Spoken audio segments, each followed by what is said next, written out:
Assalamualaikum warahmatullahi wabarakatuh. Perkenalkan, nama saya Alvinali Rahman, NIM T 2018-1122. Kami dari kelompok 5 akan menjelaskan tentang hukum bacaan atau ilmu tajwid. Assalamualaikum warahmatullahi wabarakatuh. Perkenalkan, nama saya Umi Huffatul Hasanah, NIM T 2018-1117. Di sini saya akan membahas sedikit tentang hukum nusukun atau tanwin, di mana hukum nusukun atau tanwin adalah salah satu tajwid yang terdiri dalam Al-Quran. Hukum ini berlaku jika nusukun atau tanwin bertemu huruf-huruf hijaiyah tertentu. Pembagian hukum bacaan nusukun atau tanwin yang bertemu huruf hijaiyah dibagi menjadi 4. Yang pertama yaitu idgham halqi, di mana idgham halqi secara bahasa berarti terang atau jelas, dan halqi berarti tenggorokan. Sedangkan menurut ilmu tajwid, idgham halqi itu ialah setiap nun sukun atau tanwin bertemu salah satu huruf 6, yaitu hamzah, ha, kho, ain, ghain, ha. Contohnya yaitu seperti nun sukun bertemu hamzah, mana, terus nun sukun bertemu ha, alimun, hakimun, bertemu kho, min khairin, bertemu ain. Yang ketiga nun sukun bertemu ain, seperti jannatin aliyah. Terus nun sukun bertemu ghain, min ghairin. Dan selanjutnya yaitu nun sukun bertemu ha, min hadin. Selanjutnya yang kedua yaitu idgham. Di sini idgham sendiri itu dibagi menjadi dua, yaitu idgham bi gunnah dan idgham bila gunnah.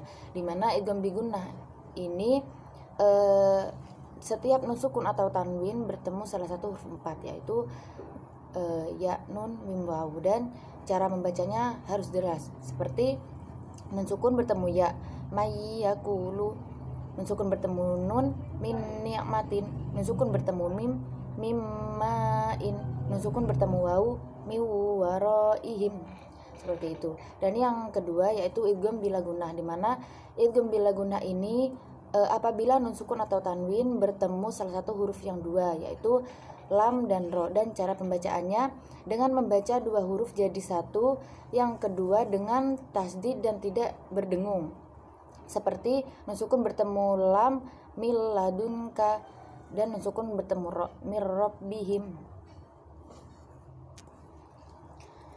Sedangkan yang ketiga yaitu iklab, di mana iklab sendiri di sini secara bahasa berarti berubah, sedangkan menurut istilah iklab di sini yaitu setiap nun sukun atau tanwin bertemu huruf ba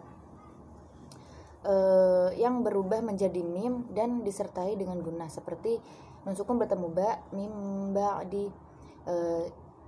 Selanjutnya yang terakhir yaitu ifa hakiki, di mana pengertian ifa secara bahasa yaitu menutupi, sedangkan yang dimaksud di sini adalah setiap nun sukun atau tanwin bertemu huruf 15, yaitu ta, tha, jim, dal, dal, zain, sin, shin, sod, dod, to, do, fa, kof, kaf. Di sini contohnya seperti nun sukun bertemu ta, wa antum. Nun sukun bertemu sa, masakulat. Nun sukun bertemu jim, manjaa. Nun sukun bertemu dal, min dunihi. Nun sukun bertemu zal, tunzirhum. Nun sukun bertemu sin, nun sukun bertemu zain, zawal. Nun sukun bertemu sin, illa man sabaq. Nun sukun bertemu shin, syai'in. Nun sukun bertemu sod, solin. Nun sukun bertemu dot, madudin. Nun sukun bertemu to, tinin. Nun sukun bertemu do, yaduruna. Nun sukun bertemu fa, anfusakum. Nun sukun bertemu kof, qabli, dan nun sukun bertemu kaf, in kuntum. Yang kemudian yaitu idgham mutlak. Di sini idgham mutlak ialah idgham yang tidak ada nama yang tertentu. Idgham mutlak di sini ada dua, yaitu yang pertama nun sukun dalam huruf bertemu waw. Dalam Al-Quran hanya ada dua, yaitu yang pertama dalam surat Yasin yang berbunyi Yasin wal Qur'anil Hakim, dan yang kedua dalam surat Al-Qalam yang berbunyi Nun wal qalami wa ma yasturun. Dan yang kedua yaitu nun sukun bertemu waw atau ya dalam satu kalimat, Di sini dalam Al-Quran hanya ada 4, yaitu ad-dunya, bunyanun, sinwanun, dan kinwanun. Assalamualaikum warahmatullahi wabarakatuh. Perkenalkan, nama saya Aida Nursianti, NIM T 2018-1132. Nah, di sini saya akan menjelaskan tentang macam-macam mat beserta contohnya. Yang pertama yaitu mat wajib mutasil. Apa sih yang dimaksud dengan mat wajib mutasil? Mat wajib mutasil yaitu mat yang bertemu hamzah dalam satu kata dan boleh dibaca 2 atau 2,5 alif. Contohnya yaitu ja'a. Nah, yang kedua yaitu mat jaiz munfasil. Mat jaiz munfasil yaitu mat yang bertemu hamzah dalam perkataan lain dan boleh dibaca 2 atau 2,5 alif. Contohnya yaitu ma'agna. Nah, yang ketiga yaitu mat arid li sukun. Mat arid li sukun yaitu mat yang bertemu sukun karena berhenti dan boleh dibaca 1 atau 2 atau 3 alif. Contohnya yaitu malikin nas. Nah, yang keempat yaitu mat badal, yaitu mat yang menggantikan hamzah dan boleh dibaca hanya 1 alif. Misalkan pada bacaan adamu itu dibaca adamu gitu. Dan contoh yang kedua yaitu misalkan pada bacaan akhudu itu dibaca akhudu. Mungkin itu saja yang bisa saya sampaikan. Nah, materi selanjutnya akan disampaikan oleh pemateri berikutnya. Terima kasih. Baik, di sini saya akan menjelaskan tentang mat silah, mat tabi'i, mat lazim, dan mat iwad. Yang pertama yaitu mat silah. Silah artinya itu bergabung. Mat silah adalah mat yang berlaku pada hak domir atau kata ganti, dan letaknya itu selalu berada di akhir kalimat. Nah, di sini mat silah itu terbagi menjadi 2, yaitu ada mat silah qasiroh dan mat silah tawilah. Yang pertama yaitu mat silah qasiroh. Silah sendiri itu tadi artinya hubungan, dan qasiroh artinya itu pendek. Dan mat silah qasiroh adalah apabila ada hak domir sedang sebelum hak itu ada huruf hidup atau berharokat, maka cara membacanya dibaca 1 alif atau 2 harokat. Contohnya innahu kana. Nah, yang kedua yaitu ada mat silah tawilah. Mat silah tawilah itu adalah apabila ada hak domir bertemu dengan huruf hamzah yang hidup, maka cara membacanya itu seperti mat jaiz munfasil.